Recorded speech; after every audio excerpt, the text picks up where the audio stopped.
पीछे का जो पार्ट आया है उसमें देखा था हमारा न्यूक्लिक अम्ल जो चल रहा था उसमें आप लोगों ने देखा था कि यहाँ तक जो प्यूरिन और पिरिमिडीन तक हो गया था। इसके आगे का भाग हम आज आपको बताने वाले हैं। जिनको चाहिए हो पीछे देखना, पिछला वीडियो देख लेना, आप लोग जान जाएंगे पीछे क्या क्या बताया था। इसमें थोड़ी बहुत बातें हम बता देंगे, नहीं से फिर से आप उसको देख सकते हैं। और देखो जितना समय कम होता जा रहा है हम लोग सोना ज़्यादा चालू कर रहे हैं।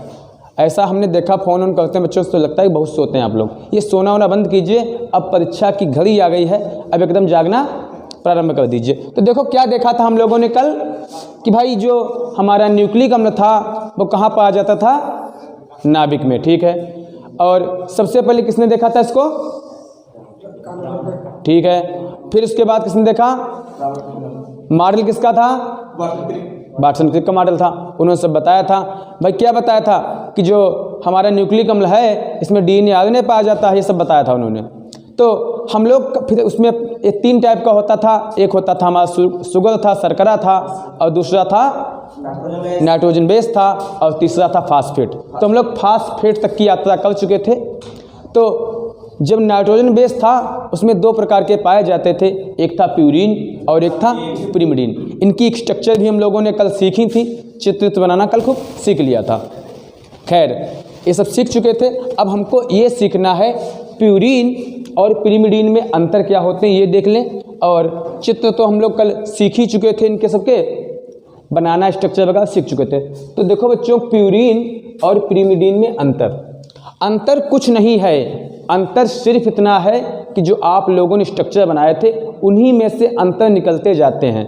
देखो परीक्षाओं में प्यूरिन और पिरिमिडीन में अंतर पूछ देते हैं, तो क्या करते हैं हम लोग, जिस प्रकार से हम लोगों ने स्ट्रक्चर बनाए थे उसी के अकॉर्डिंग लिखते जाते हैं। देखो प्यूरिन और पिरिमिडीन ये दोनों कहाँ पाए जाते थे? कहाँ पाए जाते हैं? ये नाइट्रोजन बेस में पाए जाते थे। एक प्यूरिन था, एक पिरिमिडीन था। आगे इन्हीं के वलय बनेंगे, वो तो आगे की बात आएगी। तो प्यूरिन में क्या क्या होता था? 9 भुजी संरचना होती थी। एक पिरिमिडीन भाग होता था और एक इम्यूडोजल होता था। उसमें 6 होते थे, उसमें 5 होते थे। 6 5 11 नहीं होकर बल्कि 6 उसके और 5 उसके मिलकर 9 बनाते थे। 9 भुजाएं बनाते थे। कल सीखा था हम लोगों ने, क्या बनाते थे? 9 भुजाएं बनाते थे। और इसमें क्या था? यह 6 भुजी होता था। और हमारा पिरिमिडीन था वो सिंगल वलय का होता था। ये सिंगल वलय में था और ये डबल वलय में था। एक खटकोणी था और एक पंचकोणी था, और 2 11 नहीं थे बल्कि 9 ही थे। ये सिर्फ एक ही वलय था इसका। दूसरा था, अब प्यूरिन का देखो निर्माण 2 वलयों के संयुक्त होने पर होता था। 2 वलय मिलते थे, 2 वलय मिलते थे भाई, इस टाइप से मिलाते थे। देखो इस टाइप से तो मिलाते थे हम लोग। इस प्रकार से एक बड़ा वलय होता था, एक छोटा था, एक 6 भुजाओं का था, एक 5 भुजाओं का था। इस प्रकार से मिलाकर 2 वलय मिलाते थे। 2 वलयों के संयुक्त होने पर ये बनता था। इसमें क्या था? निर्माण सिर्फ एक वलय ही करता था, एक वलय करता था। और ये भी आप जानते हो कि ये 2 वलय होते थे, उसमें खास जगह पर एन लगा होता था। फिर इसमें थाइमिन और साइटोसिन वगैरह सब बनने हैं। तो प्यूरिन में एडेनिन होता है और गुआनिन होता है। एडेनिन और गुआनिन के बनने से, मिलने से इसमें प्यूरिन में स्ट्रक्चर बनती थी। एडेनिन की अलग बनाई थी और गुआनिन की अलग बनाई थी। NH2 लगाया था, सब किया था। और इसमें पिरिमिडीन में थाइमिन होता है, साइटोसिन होता है और यूरेसिल होता है। आप जानते ही हो कि जो हम लोगों ने पिरिमिडीन बनाई थी उसमें 2 पर ऑक्सीजन लगाया था और फिर 2 और 4 पे ऑक्सीजन लगाया था जब बनाया था उसको थाइमिन करने में। ये कल वाला चैप्टर याद रखना। अब देखो प्यूरिन में क्या होता था? वलय में वामावर्त, जो पहला वलय बड़ा वाला बनाया था 6 भुजाओं वाला, उसमें क्या किया था? उसको वामावर्त गिना था। और इम्यूडोजल जो 5 भुजाओं वाला था उसमें दक्षिणावर्त गिना था। और इसमें हमने कहा था ध्यान देने वाली बात एक है कि इसकी जो गिनती होगी इसमें तो एक ही होगा, तो दक्षिणावर्त गिना जाएगा इसमें। और इसमें इम्यूडोजल जो अलग से लगाते हैं 5 भुजाओं वाला वो होता ही नहीं था, इसमें सिंगल वलय ही था। इसका निर्माण 6 भुजी पिरिमिडीन 6 भुजाओं वाला और 5 भुजी इम्यूडोजल से होता था। और उस भैया क्या होता था? एक खास अनुपात जगह पे वलय में 1 पर, 3 पर, 7 पर और 9 पर N परमाणु पाया जाता था। जब आप लोगों ने बनाया था स्ट्रक्चर तो 1 पर, 3 पर, 7 पर और 9 पर सबसे पहले बनाते हैं, फिर क्या करते हैं, उनको क्रम लिखते थे। पहले वामावर्त चलते थे, इसमें भाई इस टाइप से गिनते थे, नीचे से चलते थे और इधर 1 2 3 1 2 3 4 5 6। देखो आप वामावर्त घूमे और बाद में इसको दक्षिणावर्त 7 8 9 इस टाइप से घूमते थे। तो पहले देखो वामावर्त घूमे हैं और बाद में दक्षिणावर्त घूमते थे, और खास जगह पर 1 पर, 3 पर, 7 पर और 9 पर N परमाणु हम लगाते थे। इसमें क्या होता था, वलयों में सिर्फ और सिर्फ 1 और 3 पर नाइट्रोजन लगाते थे। अच्छा अब जानो, 1 और 3 पे नाइट्रोजन होता था, शेष जगह क्या होता था, कार्बन होता था। इसमें भी शेष जगह पर कार्बन भी होता था। तो ये कुछ अंतर हम लोगों ने सीखे जो प्यूरीन और पिरिमिडीन के थे। इन अंतरों की सहायता से यदि हम चाहें तो प्यूरीन और पिरिमिडीन को बना सकते हैं और उसकी स्ट्रक्चर देख कर इनके अंतर लिख सकते हैं। तो बच्चों दोहरा लाभ होता है, आप यदि स्ट्रक्चर सीख लेते हो बनाना, हमने कल सिखाया था, पिछले पार्ट में बताया भी है, बना लेते हो तो आराम से आप प्यूरीन और पिरिमिडीन में अंतर भी लिखना जान जाते हो। ये सब अंतर प्यूरीन और पिरिमिडीन में होते हैं।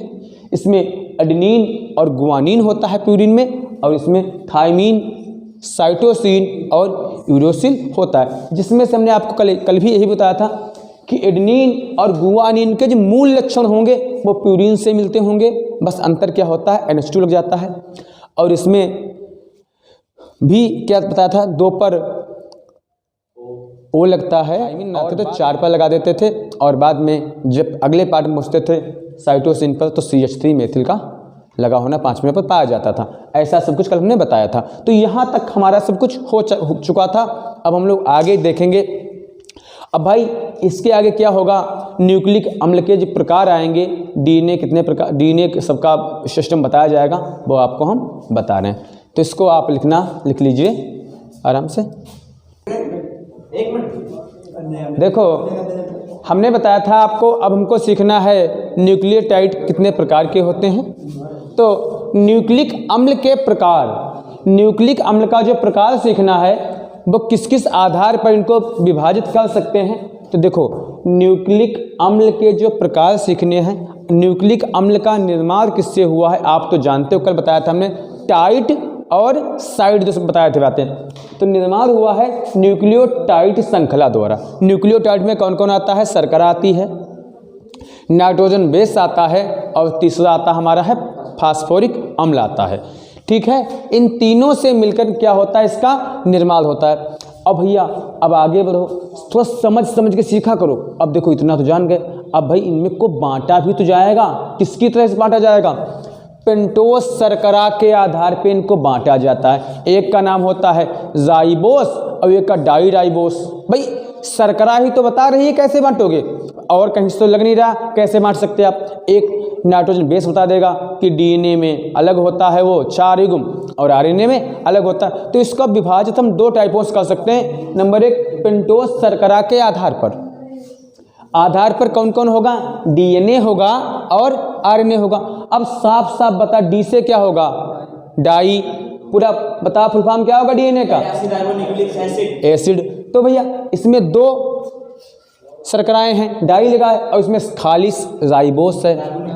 आपको पता ही चला कि इनमें अंतर है, शर्कराओं के आधार पे नहीं है। तो हम लोग पहले DNA को सीखेंगे, RNA को झोंक देंगे। ठीक है, DNA को सीखना है, डीऑक्सीराइबो न्यूक्लिक अम्ल कहते हैं इसको। तो इसमें 2 शर्कराएं पाई जाएंगी। अब भाई उसमें एक है, इसमें दूनी, डाई लगा, सीधी बात है। निर्माण कैसे होता है इसका, 3 रासायनिक घटकों द्वारा इसका निर्माण होता है। वे कौन कौन से होते हैं, नंबर 1 5 कार्बन वाली हमारी शुगर, जिसमें पेंटोस आती है। इसी आधार पर इसको क्या कहते हैं, डीऑक्सीराइबोस, और उसमें कहेंगे खाली राइबोस जब RNA सीखेंगे। दूसरा होगा फास्फोरिक अम्ल, फार्मूला इसका होता है H3PO4, और तीसरा होता है नाइट्रोजन युक्त क्षार, जो 2 विभागों में बट जाता है। एक होता हमारा प्यूरीन और एक पिरिमिडीन। तो DNA में AGTC लेंगे, एडेनिन, गुआनिन, थाइमिन और साइटोसिन। यूरेसिल नहीं लेंगे, बल्कि देखा जाए पिरिमिडीन में यूरेसिल भी आता है, लेकिन वो आएगा हमारा RNA में, DNA में नहीं आएगा। तो प्यूरिन में पाया जाएगा एडेनिन और गुआनिन, और पिरिमिडीन में थाइमिन और साइटोसिन। अब जानो ये दोनों कैसे कैसे लग सकते हैं। प्यूरिन तथा पिरिमिडीन दोनों बराबर अनुपात में लिए जाते हैं। एडेनिन और थाइमिन के साथ डबल बॉन्ड होता है, 8 डबल बॉन्ड T, और साइटोसिन, गुआनिन और साइटोसिन में ट्रिपल बॉन्ड होते हैं। तो एज इनका जो लिखना होता है डबल बॉन्ड के साथ इसको लिखते हैं, और इसको ट्रिपल बॉन्ड के साथ लिखते हैं, A double bond T, G double bond C, इस प्रकार से लिखते हैं। अब हम लोग इसमें इसके आधार पर आगे वर्गीकृत करते हैं इसको। देखो, इस आधार पर हम कह सकते हैं कि DNA में शर्करा के आधार पर 4 प्रकार से इसको बांट सकते हैं। नाइट्रोजन बेस के आधार पर भी और शर्करा के आधार पर भी 4 प्रकार से बांट सकते हैं। देखो, एडेनिन, गुआनिन, साइटोसिन और थाइमिन 4 ही तो इसमें होने हैं नाइट्रोजन बेस। देखो, DNA है एडेनिन और प्लस डीऑक्सीराइबोस शर्करा और प्लस PI फास्फोरिक। तो भैया क्या बनेगा, ध्यान दो इस बात पर, डीऑक्सी। अब यहाँ पे A है तो इसके आधार पर लिख लो एडेनिलिक अम्ल, डीऑक्सी एडेनिलिक अम्ल, या DA से एडेनिन AMP भी कह सकते हैं इसको। ये 1 नंबर में आपके ऑप्शन पूछ जाते हैं, 4 ऑप्शन दिए होंगे, कहा जाएगा कौन सा मेल सही है तो आप उसमें लगाएंगे। अब गुआनिन को ले लीजिए इसी के साथ। अब आप लोग ही बताओ नाम क्या होगा। जब गुआनिन ले लोगे तो डीऑक्सी तो होगा, जहाँ पे आपने एडेनिन लिखा था वहाँ क्या लिख दोगे, गुआनिलिक अम्ल या DGMP AG। अब साइटोसिन के साथ इसको लेंगे तो क्या लिखेंगे, डीऑक्सी नाइट्रिलिक अम्ल या DCMP। बहुत इंपॉर्टेंट चीज़ है ये जो दिखा रहे हैं, बहुत मोस्टली इंपॉर्टेंट। और थाइमिन के साथ, अभी यहाँ थोड़ा सोचना होगा आपको, इन संबंधों में आपने डीऑक्सी सब में लगाया लेकिन थाइमिन नहीं लगाएंगे, क्योंकि जब भैया DNA से RNA बनाया जाएगा तो किसके स्थान पर क्या आता है, थाइमिन के स्थान पे क्या आ जाता है, यूरेसिल। तो यही वो पिलर है जो खतरे का है, यही हटता है तो यही हटाया जाएगा। तो इसमें क्या करेंगे, थाइमिन के साथ डीऑक्सीराइबोस शर्करा PI को लेंगे तो बनेगा थाइमिलिडिलिक अम्ल या TMP। इसमें D शब्द का प्रयोग नहीं करते हैं क्योंकि इसको हटाना होता है, क्योंकि ट्रांसक्रिप्शन में क्या करते हैं, DNA से RNA बनाना आप लोग जानते हो। तो ये हमने सीखे संबंध। अब हमको सीखना है DNA के बारे में।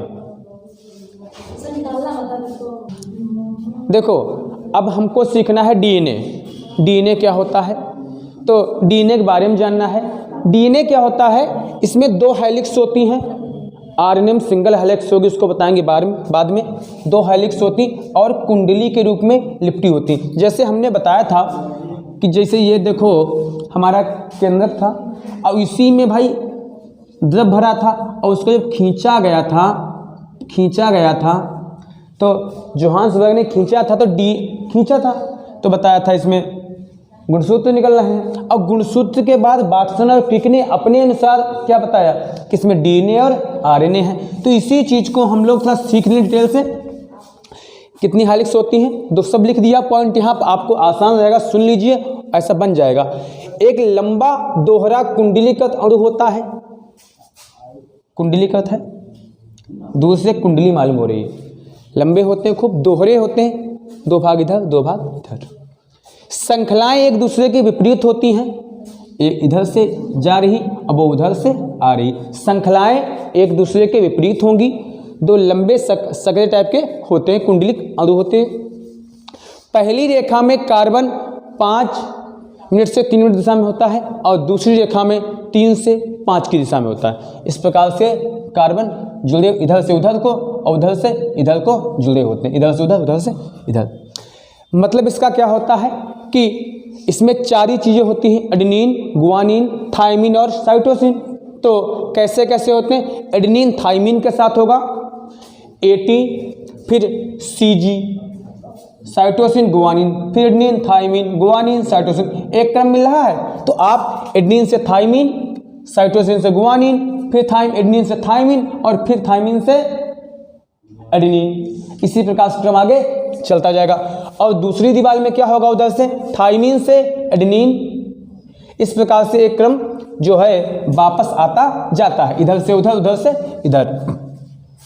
इसकी जो ये रीढ़ जो है, रीढ़ जिसमें संलयित होते हैं, या ऐसा भी कह सकते हैं इसकी दीवारें जो हैं, एक दीवार से यहाँ तक की जो बीच की दूरी है, इस दीवार से यहाँ तक की ये पूरी दूरी जो है 20 एंगस्ट्रॉम होती है। इस दीवार से दीवार तक की दूरी, एक दीवार इसकी प्यूरिन की कह सकते हो और एक प्रीमिडीन की कह सकते हो। और उसकी जो रीढ़ बनी होती है, स्ट्रक्चर बनी होती है, वो बेटा काहे से बनती है मेरे बेटा, फास्फेट से और शर्करा से। बच्चों ये इसलिए लिख दिया कि आप इस पर बहुत ध्यान दो, गौर तलब करा गया कि ये लिखा होगा तो आपको अच्छा लगेगा। रीढ़ इसकी फास्फेट और शर्कराओं की बनी होती है, जिसके अंदर क्षारक लगे होते हैं। अब क्षारक ही तो हैं, एडेनिन थाइमिन, ये सब क्षारक ही तो हैं भाई। रीढ़ का है, ये रीढ़ का है कि बनी होगी शर्कराओं की और फास्फेट की, और इसके अंदर क्या लगे होंगे, क्षारक लगे होंगे, इस प्रकार से।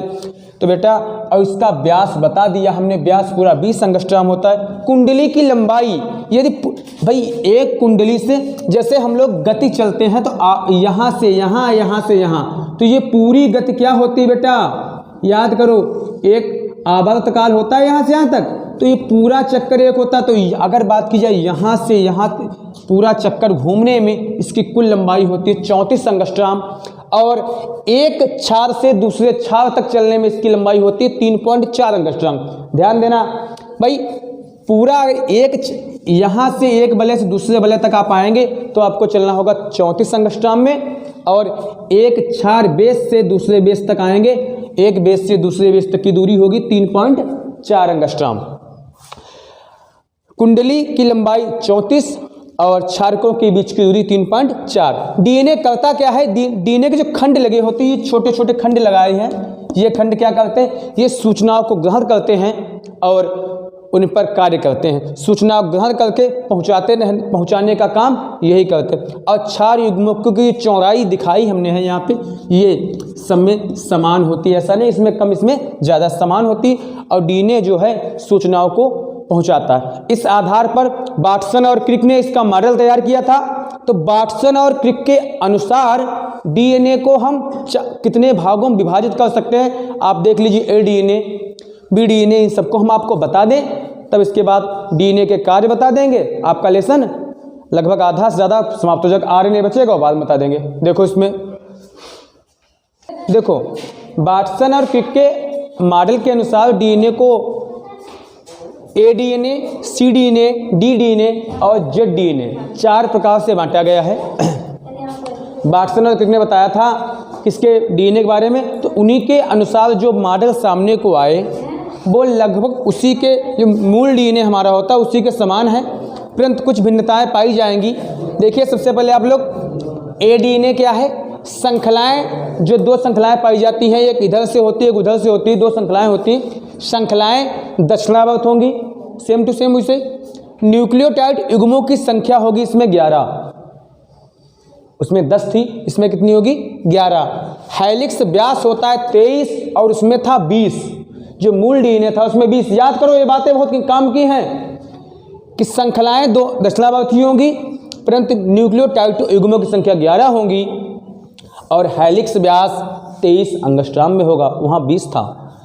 अब दूसरा हमारा है सी डीएनए, ये क्या होगा, ये भी दक्षिणावर्ती होगा। इसमें न्यूक्लियोटाइड युग्मों की संख्या होगी 9, इसमें 11 है, इसमें 9। हेलिक्स व्यास इसमें 23 है, इसमें होगा 19 एंगस्ट्रॉम। याद कर लो, बहुत अच्छा है। और डी डीएनए क्या होगा, ये दक्षिणावर्त होकर वामावर्त होगा। पहली बात, इसमें न्यूक्लियोटाइड युग्मों की संख्या होगी 12 और इसका व्यास होगा 18। ये बात ध्यान को दो आप लोग बहुत ज़्यादा। और ये आया हमारा जेड डीएनए, इस पर बहुत ध्यान देना है। ये कृत्रिम डीएनए है, इसे खोजा गया था भैया, कृत्रिम है। इसकी खोज की थी अलेक्जेंडर रिच ने की। इसे जिपल डीएनए भी कहा जाता है। कृत्रिम है, इसका व्यास होता है 18 एंगस्ट्राम और कुंडल की लंबाई मानी जाती है 45 एंगस्ट्राम और नाइट्रोजन बेस युग्मों की संख्या दूरी होती है वो है 3.7 एंगस्ट्राम। तो हम लोगों ने सीखा डीएनए के टाइपों को सीख लिया, डीएनए ए और सी, डी और जेड डीएनए को हम लोग सीख चुके हैं। अब सिर्फ हम लोग डीएनए के कार्य सीख लें, अगली बार में हम आपको आरएनए सिखाएंगे। देखो डीएनए के कार्य आप लोग देख लीजिए। देखो अब डीएनए के हम लोग कार्य देख लें, थोड़ा समझो ध्यान से। भाई कौन है जो हमारी सभी सूचनाओं को पहुंचाता है? भाई अब आप ही सोचो कि इंसान का बच्चा इंसान ही कैसे बनता? ठीक है, गैंडा क्यों नहीं बन जाता, हाथी क्यों नहीं बन जाता, और हाथी का बच्चा इंसान क्यों नहीं बन जाता? तो समस्त जानकारियाँ, मानव जात की जानकारियाँ, या हमारे पूंछ निकल आए, निकल आती नहीं निकल आती? निकल आती है। तो जो समस्याएं होती हैं, किसी की 6 उंगलियां हो जाती हैं, ये सभी समस्याएं किस में होती हैं? डीएनए के असंतुलन में ही समस्याएं आती हैं। डीएनए का असंतुलन हो जाता है और किसी न किसी प्रकार की समस्याएं हो जाती। तो आप समझो कि ये क्या बताएगा, हमारे समस्त अनुवांशिक लक्षण जो उस जाति के हैं आगामी पीढ़ी में पहुंचते जाते हैं। तो देखो क्या क्या है, इसका कार्य क्या है? सूचनाओं को पहुंचाना। पहला काम क्या करता है? सूचनाओं को या संदेशों को पहुंचाता है कि आगामी पीढ़ी किस प्रकार की बनाई जाए। ऐसा कह सकते हैं कि पीढ़ी दर पीढ़ी बातों को पहुंचाना इसका काम होता है, और सूचनाओं को पहुंचाना का काम इसका है। और भैया जो आगामी पीढ़ी में वही गुण आगे आते जाते हैं। तो ये सब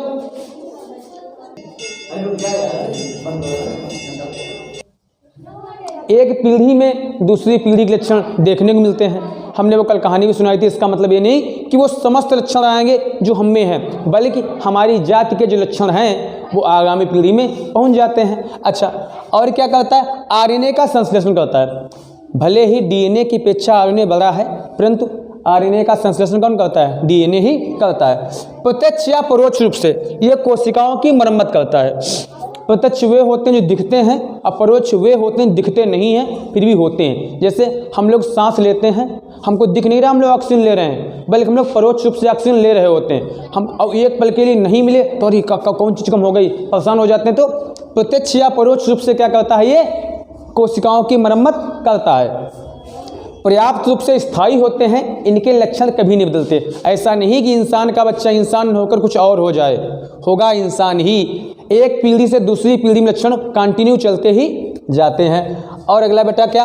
पुत्री कोशिकाओं में समान होते हैं। इसके जो अगली जनक कोशिका आएगी उसमें भी ये समानता को दर्शाते जाते हैं। भाई उस माता पिता के अनुसार संतान और उसके अनुसार अगली संतान आपकी आती जाती है। तो बच्चों आज हम लोगों ने डीएनए तक की यात्रा कर ली है।